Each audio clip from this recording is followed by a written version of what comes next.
I'm videotaping myself eating cake because I'm just that fabulous. Yes. Beautiful high school freshman Danielle Locklear in happier times.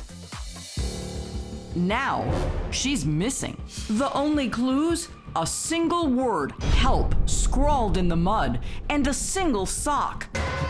Both discovered by her aunt at this dark creekside the day after Danielle disappeared. That was one of the first times in the case where there was a real concern that she had met with foul play. But the eerie clues don't lead to Danielle. So as days turn into weeks with no sign of the missing girl, David Survey of the Hope Mills PD ramps up the search, calling in the FBI. It was just a sense of urgency of, let's see if we can hurry up and find her. It leaves Danielle's family with little to do but wait, worry, and beg for her return. I just want to say, thank you, I love you, baby.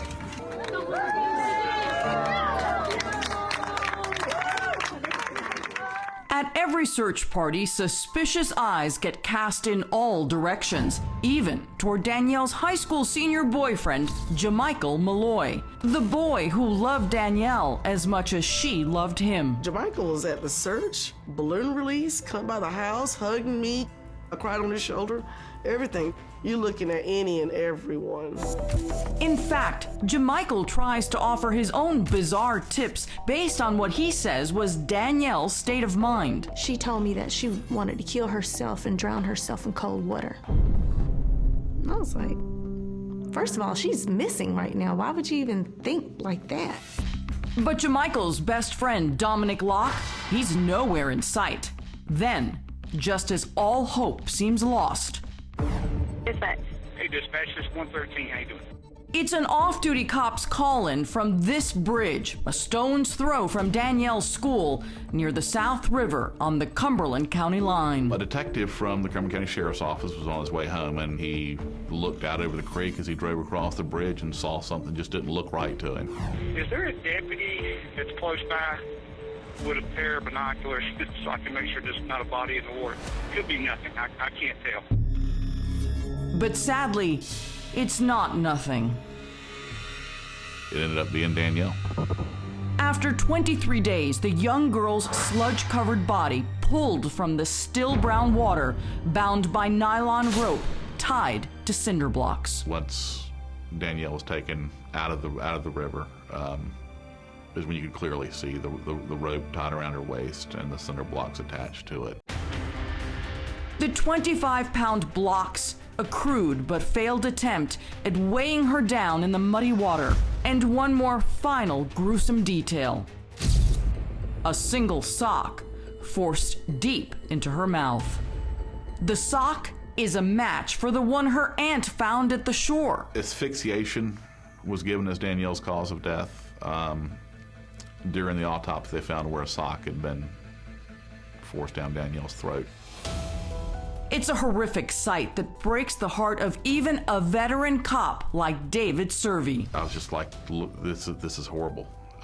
Look what they've done to her. There was no way her family would be able to have any type of an open casket or anything like that. Soon after, Danielle's mom, Rona, gets the tragic news. That night, my cell phone rang and it was FBI. And I just knew something wasn't right. And she said, well, we have a body. I said, well, I understand you probably can't answer the question, but I said, just at least look at me in my eyes. And I said, it's her. She couldn't say nothing because I knew. Police examine Danielle's body, the rope, and take a close look at the cinder blocks. I remember looking at the cinder blocks, and I just thought those were very unique cinder blocks. Small rocks and pebbles in them, and they were thin. You usually would see that cinder block around a really old house or something like that. The location of the body tells Survey where to look next. It's nearly a mile from someone Danielle knew very well.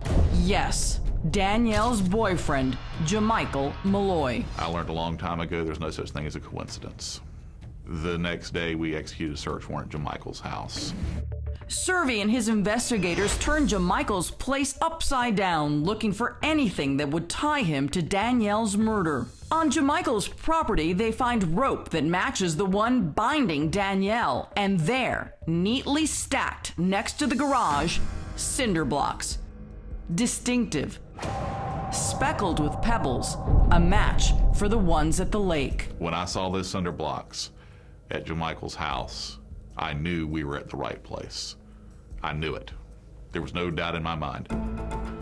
Then they find Danielle's cell phone tossed onto a highway median a short distance away. And there was a voicemail on there, I guess when they were arguing. He said, "If you come around me, I will kill you."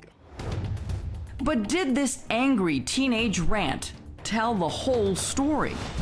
Next, secrets There was a pregnancy scare.